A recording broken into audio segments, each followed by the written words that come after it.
মধ্যপ্রাচ্যে উত্তেজনার মধ্যে ইরানের প্রায় 400 কেজি সমৃদ্ধ ইউরেনিয়াম জব্দ করতে স্থল অভিযান চালানোর পরিকল্পনা বিবেচনা করছেন যুক্তরাষ্ট্রের প্রেসিডেন্ট ডোনাল্ড ট্রাম্প।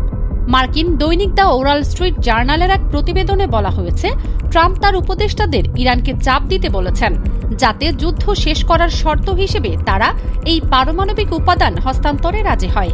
এমনকি আলোচনায় সমাধান না হলে শক্তি প্রয়োগ করে তা দখলের বিষয়টিও তিনি বিবেচনায় রেখেছেন। ট্রাম্প তার রাজনৈতিক মিত্রদের স্পষ্ট করে জানিয়েছেন, ইরানকে এই পারমাণবিক উপাদান রাখতে দেয়া যাবে না। ট্রাম্প বিভিন্ন সময়ে ইরানের বিরুদ্ধে সামরিক পদক্ষেপের ভিন্ন ভিন্ন কারণ উল্লেখ করলেও একটি বিষয়ে তিনি ধারাবাহিক বক্তব্য দিয়েছেন, ইরানকে কখনোই পারমাণবিক অস্ত্র অর্জন করতে দেয়া যাবে না। তবে ইরানের পারমাণবিক কর্মসূচি পুরোপুরি ধ্বংস বা ইউরেনিয়াম জব্দ করতে তিনি কতদূর যেতে প্রস্তুত সে বিষয়ে এখনও স্পষ্ট নয়।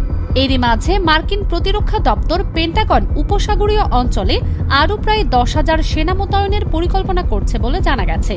ইতিমধ্যে 3500-র বেশি সেনা, যার মধ্যে 2500 মেরিন মধ্যপ্রাচ্যে পৌঁছেছে।